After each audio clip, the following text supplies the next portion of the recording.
Question number 5 है, एक truck विराम अवस्था से किसी पहाड़ी से नीचे की ओर नियत त्वरण से लुढ़कना शुरू करता है। यह 20 सेकेंड में 400 मीटर की दूरी तय करता है। इसका त्वरण ज्ञात करें। जिसे सेम खाएगा उसे मैं इसे हल कर लूंगा। तो देखिए, गति का पहला समीकरण होता है वो v equal to u plus a t होता है, और जो दूसरा समीकरण होता है वो है s equal to u t plus 1/2 a t square होता है, और जो तीसरा समीकरण होता है वो 2as इक्वल टू होता है v square minus u square. तो देखिए, हमें त्वरण ज्ञात करना है। इस प्रकार हम गति के दूसरे समीकरण से इसे हल करेंगे। तो लिखेंगे गति के दूसरा समीकरण से, गति का दूसरा समीकरण है हमारा यस इक्वल टू है you t plus 1/2 a t square. तो देखिए, यस का जो मान दिया है वो हमारा 400 मीटर दिया है, और यू का मान जो है वो हमारा 0 है, गुणे होगा हमारा टी का जो मान है वो 20 सेकेंड है, प्लस 1/2 ए का मान हमें निकालना है, तो ए का रहने दें। इसके बाद टी का स्क्वायर किया है, तो टी का मान हमारा 20 है, तो 20 का हम स्क्वायर कर देंगे। तो देखिए, इसमें होगा 400 बराबर होगा 0। जब 20 से गुणा करेगा तो इसका कोई मतलब ही नहीं रहेगा, ये 0 हो जाएगा। यहाँ पर बचेगा 1/2, गुणे में बचेगा ए, और फिर गुणे में यहाँ 20 का जब स्क्वायर करेंगे तो यहाँ पर हमारा हो जाएगा 400। तो देखिए, 2 एकम 2, और यहाँ पर जब काटेंगे तो हमारा हो जाएगा 200। तो देखिए, 400 बराबर हमारा ए मल्टीप्लाई 200 आया हमारा। तो देखिए, 200 इसके से भाग करेगा तो 400/200 इक्वल टू हमारा ए आएगा। तो त्वरण का जो हमारा मान आ रहा है, ये देखिए कट जाएंगे, तो जो 2 से कटेंगे, तो देखिए 2 हमारा त्वरण के मान आया। इसको बोलते हैं मीटर प्रति सेकेंड स्क्वायर। तो इस प्रकार ये हमारा त्वरण का मान निकल चुका। अब हमें निकालना है बल का मान।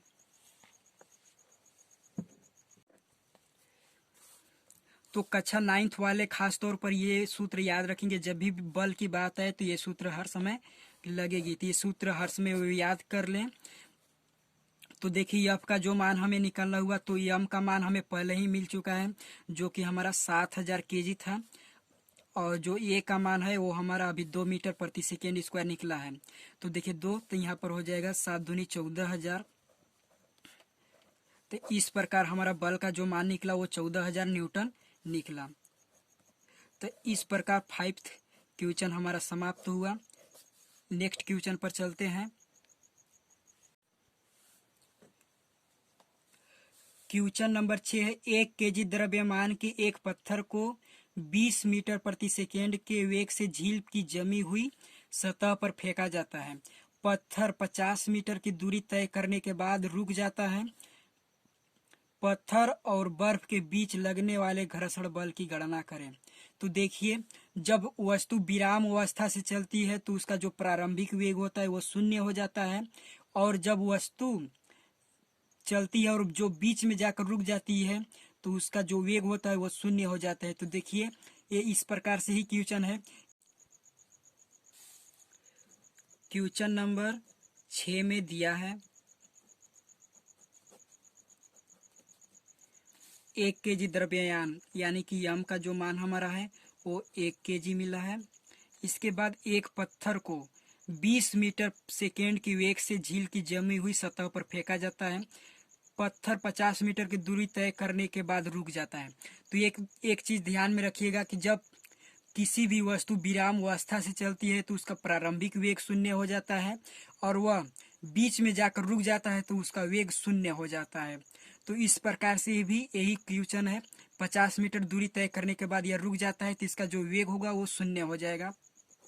तो वेग इक्वल टू हमारा 0 हो जाएगा, और प्रारंभिक वेग होगा वो हमारा 20 मीटर प्रति सेकेंड होगा।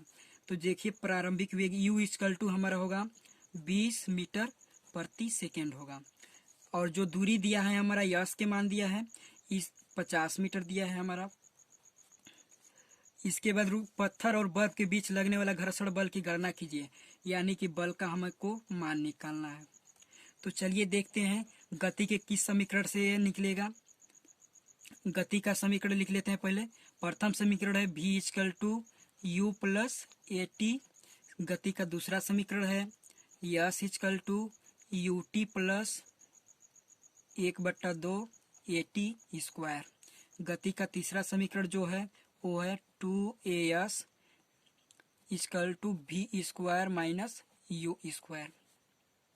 तो देखिए गति का तीसरा समीकरण से हम इसके पहले हम त्वरण निकालेंगे। तो देखिए हमें बल का जो मान निकालना है, जो एफ का हमें मान निकालना है, तो हमको दो चीज़ की आवश्यकता होगा, एक यम और दूसरा हमारा होगा ये। तो देखिए यम हमको पहले से ऑलरेडी दे चुका है 1 kg, और ए का मान हमें निकालना है। तो देखिए इन तीनों समीकरण की सहायता से हम ए का मान निकालेंगे, जिससे कि समीकरण तीसरा से ये संभव है। तो गति के तीसरा समीकरण से हम ए का मान निकालेंगे, फिर हम एफ का मान निकाल लेंगे। तो चलिए चलते हैं गति के तीसरे समीकरण से हम इसे हल करते हैं। गति के तीसरा समीकरण से, तो देखिए गति का जो तीसरा समीकरण है वो है 2as इक्वल टू है v square minus u square. तो देखिए दो अपने जगह पर रहेगा, ए का मान हमें निकालना ही है, और यस का जो मान दिया था वो है हमारा 50 मीटर, और जो भी का मान दिया था वो 0 था, माइनस जो हमारा प्रारंभिक वेग था वो हमारा 20 था। तो देखिए 20 का स्क्वायर कर देंगे, क्योंकि यहाँ भी स्क्वायर है। तो देखिए यहाँ पर गुणा करेंगे तो 50 दूना 100a हो जाएगा हमारा। 100a इक्वल टू, यहाँ पर देखिए 0 का जब स्क्वायर करेंगे तो यहाँ पर 0 ही हो जाएगा, कोई मतलब ही नहीं रहेगा। यहाँ पर देखिए माइनस जब 20 का स्क्वायर करेंगे तो यहाँ पर हमारा 400 हो जाएगा।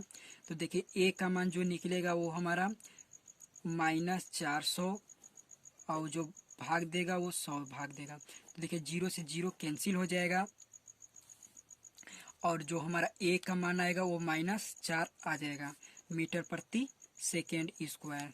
तो देखिए जो हमारा त्वरण का मान निकला वो निकल चुका -4। ये दर्शाता है कि ऋणात्मक में चल रहा है, ये अवमंदन जिसको बोलते हैं। इस प्रकार हम एफ का मान निकालेंगे जो हमारा बल है। तो देखिए यम मल्टीप्लाई ए होता है। तो देखिए यम का मान जो दिया था वो हमारा 1 kg पहले से दे चुका था, और ए का मान जो है वो हमारा -4 है। तो देखिए जो हमारा बल का मान निकला वो हमारा -4 न्यूटन निकला। तो इस प्रकार 6 नंबर का क्वेश्चन भी समाप्त हुआ।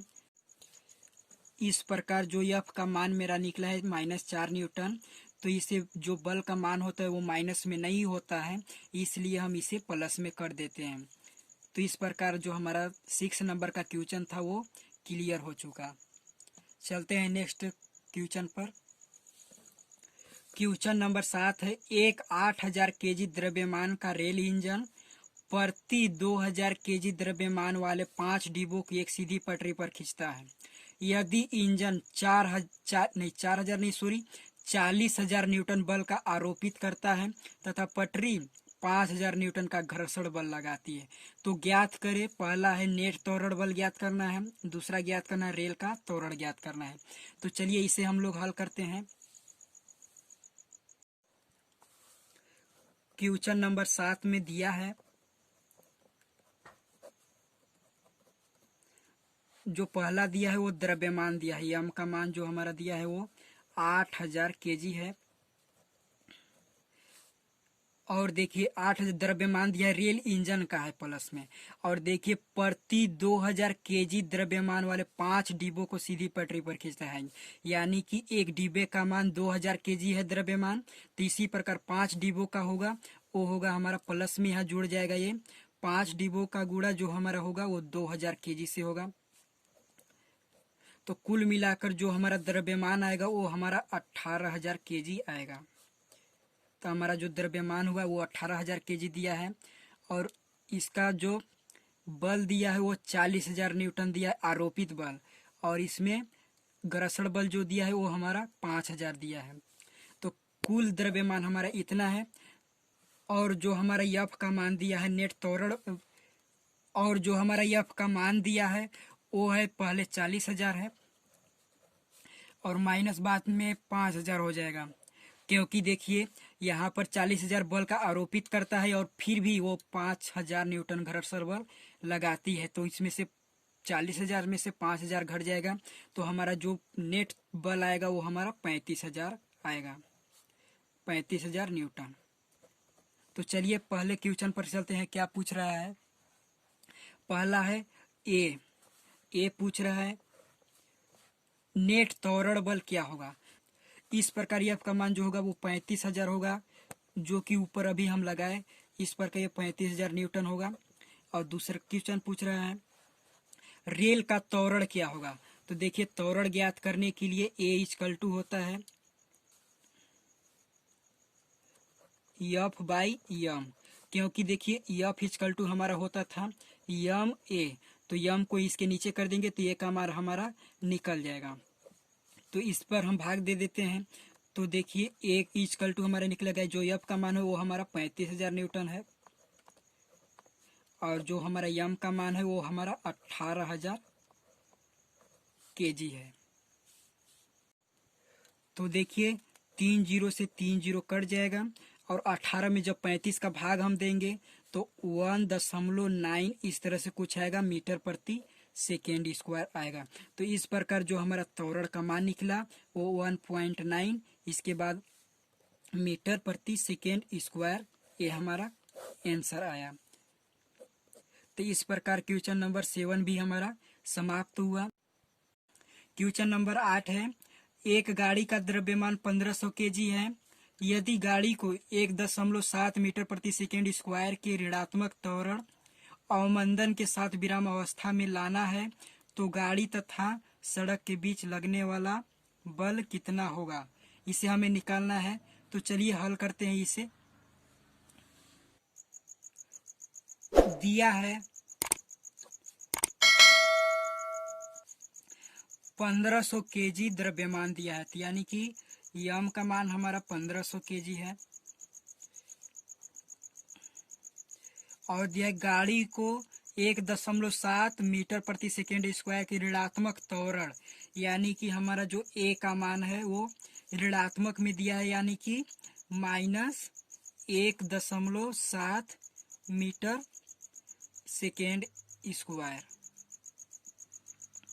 इसको हमको निकालना है, गाड़ी का घर्षण बल निकालना है। तो देखिए बल का सूत्र होता है हमारा एफ एम ए, ये हमारा बल का सूत्र होता है। तो इस पर रख देंगे हम एम का मान है हमारा 1500 केजी, गुणे होगा हमारा -1.7 मीटर इनवर्स सेकेंड स्क्वायर। तो देखिए जब मल्टीप्लाई करेंगे तो -2550 इसका मान आएगा। इसे हम न्यूटन में भी लिख सकते हैं या केजी मीटर प्रति सेकेंड स्क्वायर भी लिख सकते हैं। तो जो हमारा एफ का मान आया, जो बल का मान आया हमारा 2550 न्यूटन आया और ये माइनस में है, तो इसका मतलब यह होता है कि जो बल है वो गाड़ी की गति के विपरीत दिशा में बल लगा रही है। तो इस प्रकार हमारा 8वां क्वेश्चन समाप्त हुआ। नेक्स्ट क्वेश्चन पर चलते हैं, क्वेश्चन नंबर 9 पर। क्वेश्चन नंबर 9 है किसी यम द्रव्यमान की वस्तु जिसका वेग भी है का संवेग क्या होगा, यानी कि द्रव्यमान दिया है और वस्तु का वेग दिया है, तो इनका संवेग क्या होगा। पहला ऑप्शन है एम भी का होल स्क्वायर है, ऑप्शन बी है एम बी स्क्वायर है, ऑप्शन सी है 1/2 एम बी स्क्वायर है, ऑप्शन डी है एम भी। तो देखिए जब किसी वस्तु का द्रव्यमान और वेग होता है तो उसका संवेग जो होता है द्रव्यमान गुणे वेग होता है। तो ऑप्शन नंबर डी सही होगा। नेक्स्ट क्वेश्चन पर चलते हैं। नेक्स्ट क्वेश्चन है 10, हम एक लकड़ी के बक्से को 200 न्यूटन बल लगाकर उसे नियत वेग से फर्श पर ढकेलते हैं, बक्से पर लगने वाला घर्षण बल क्या होगा। तो चलिए इसे हल करते हैं हम लोग। इसमें दिया है जो त्वरण है वो 0 है और इस प्रकार जो नेट बल होगा हमारा, नेट बल जिसको हम एफ से दर्शाते हैं इक्वल टू एम ए, तो ये देखिए नेट बल भी हमारा जीरो हो जाएगा, क्योंकि एक जगह पर जब हम जीरो रखेंगे तो ये भी हमारा मान जीरो हो जाएगा। तो एफ का जो मान आया हमारा वो भी जीरो हो गया। तो चलिए हम निकालते हैं घर्षण बल। तो देखिए नेट बल बराबर होता है आरोपित बल, इसमें से हम घटा देते हैं घर्षण बल को।